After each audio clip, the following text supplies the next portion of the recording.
Hello mga ka-explorer. Nandito kami ngayon sa tabi ng kalsada kasama si Commander at si mother ko. Nag-abang kami ngayon ng sasakyan papuntang Tagbilaran. Kasi babalik na tayo mga ka-explorer sa Iloilo. Doon kina Commander. Kasi mababa na rin yung bakasyon natin dito sa Bohol.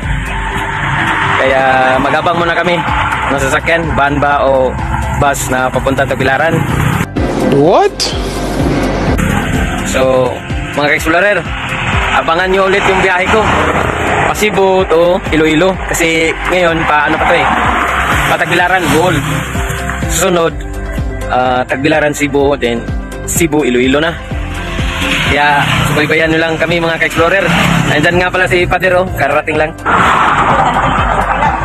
Yan ang mga dala namin mga ka-explorer. A few moments later. Kakasakay lang namin mga ka-explorer. Papunta ang Tagbilaran. Commander, oh.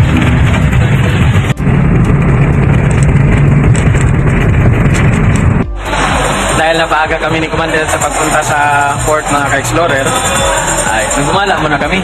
Dito kami sa Video Mall para na rin kakain para sa ano kasi namin is biyahe 1 pa yun, 1 PM. So kakain muna kami dito. So tips nga sa ulit sa inyo mga ka-explorer, kung magbiyahe kayo, dapat maaga kayo para ma-ready nyo yung mga gamit nang hindi kayo gahol sa oras. At sa madaling salita, wala kayong hinahabol na oras pa na uy, baka makalimutan ko itong mga gamit na ito, mga ganyan. Dapat maaga kayo.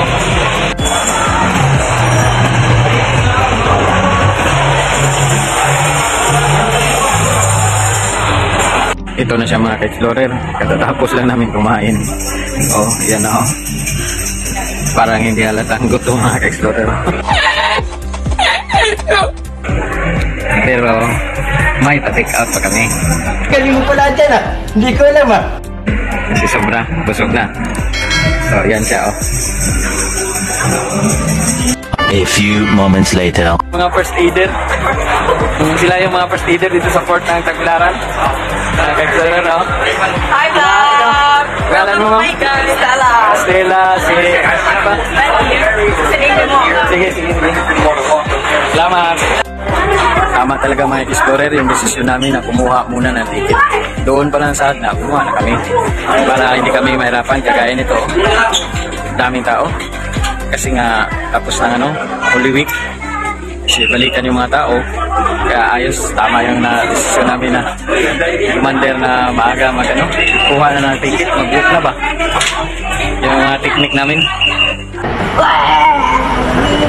Para hindi na kami ma-hassle sa pag yung iba nakapila pa doon, kuha pa ng terminal fee at saka seat number. Yung iba mga ka-explorer dyan pa kumakuha pa ng ticket at bayad na terminal fee. Hindi na ako pupunta doon sa kuha na ng ticket ng Ocean Jet at kung pupuntahan ko na lang is seat number at yung magbabayad tayo ng terminal fee. Kasi nga, nagpabook na tayo. Doon sa Agna pala. Yan ang technique sa inyo mga ka-explorer. Lutuan kita. Hay! Para hindi kayo ma-hassle. Mag-book na lang kayo. Kung may malapit namang ticketing outlet dyan sa inyo. Para hindi na kayo mahirapan sa pagpila pa. Kasi kagaya ngayon, dami nagpila. Hirapan pa kayo. Pina-check-in na lang namin mga ka-explorer yung gamit namin dyan sa kanila. Para sila na magdala. Para kami papasok na sa loob. Dito na kami sa loob mga ka-explorer. At hangkari na lang bitbit namin. Kasi yung technique namin mga ka-explorer is pina-check-in namin doon yung luggage namin doon sa taga-Ocean Jet din mismo. Kasi may mga tauhan sila doon. Para sila na yung maglagay doon sa barko. Para wala na kaming mabitbit na kung ano na mahirapan kami. A few moments later. Pila pa kami mga ka-explorer. Punta doon sa Ocean Jet. Habang nakikinig sa music. Wow!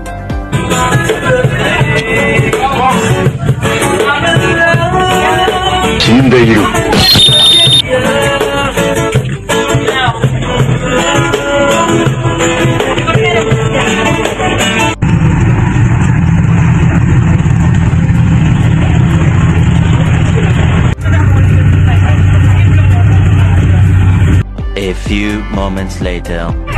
Dito na kami sa loob ng Ocean Jet mga ka-explorer. Medyo marami-rami talaga ngayon yung pasahero. Tingnan nyo. Halos mapuno mga ka-explorer. Kaya tama yung desisyon namin na mag-book muna sa Agna para hindi kami mahirapang magpila. Ibiruin mo. Yung ganyan karami, isabay mo sa pila mo. Nahirapan ka. Hindi totoo yan. Mag-book talaga umaga para hindi ka mahirapan. Kaya hintay na namin yung paalis na kami mga ka-explorer. Sabay-bayan niya ulit kami.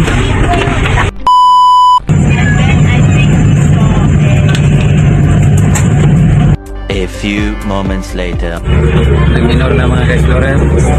Dito na kami. Didikit pa mga ka-explorer. Doon pa yung mga lagi na mga ka-explorer. Hindi pa nababa. Tayin muna namin para kunin. Tapos maghintay na naman kami kung kailan kami papasukin doon sa Kukalyong. Papunta na namang Iloilo mga ka-explorer. Nakakagigil ka. Nakuha na namin mga ka-explorer yung magahin namin, no?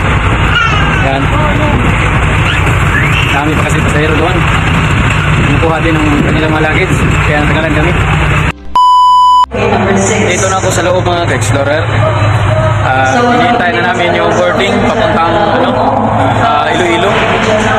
Akyat na kami mga ka-explorer. Kasi pwede na daw mag-boarding. Yan kami sasakay mga ka-explorer. Pa Iloilo. A few moments later. Paangin muna dito tayo sa labas mga ka-explorer.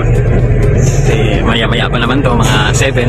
So paangin muna tayo dito sa labas. Ito yung view niya mga ka-explorer. Yan. Yan naman yung view sa harap. So, hintay muna tayo palamig. Nood sa mga view sa labas. Nagbibiro lang ako. A few moments later. So, yun na mga explorer. Dito na kami sa loob. Dito na rin yung mga gamit namin. Ang malita. Tapos yung isa pa doon. Mga gamit namin dito naman lahat. Pahinga muna kami siguro mga explorer. Kakain.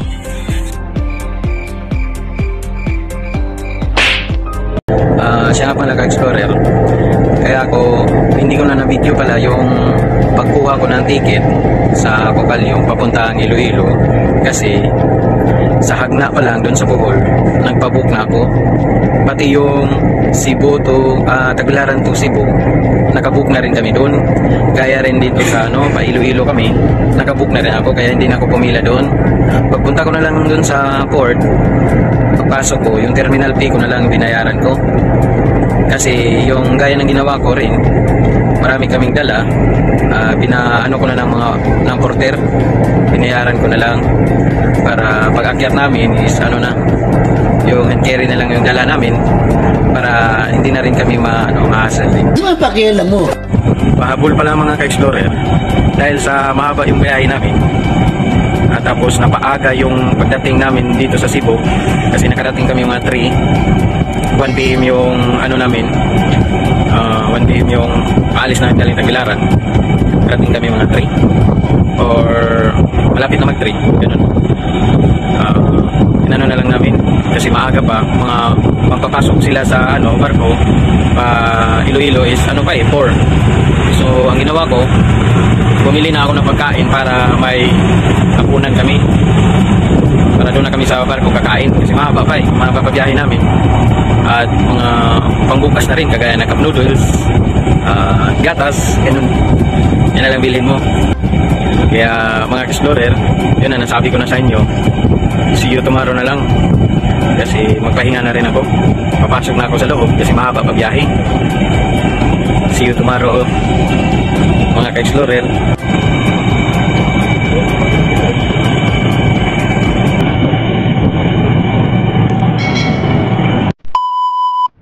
Morning mga ka-explorer.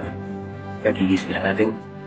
Kaya Nagpalagay na ako ng kainit na tubig sa cup noodles. Ito. Para mainitan yung ating sikmurat. Habang naghihintay ng darating sa Iloilo. Sa tingin ko malapit na. Kasi parang makikita na yung mga building doon. Kaya abangan natin pagdating sa Iloilo kung ano naman mga kaganapan doon mga restaurant. Kainin mo muna. Baliw ka yata eh! Para hindi na lalamig. Para habang mainit-init pa. Maganda kasi itong noodles na mainit-init pa.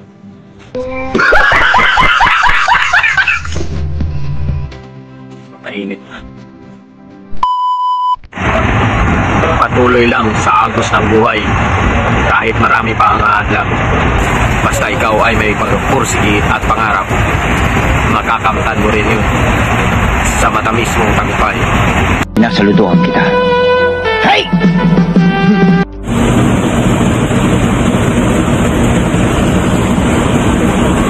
A few moments later. Port of Iloilo mga ka-explorer.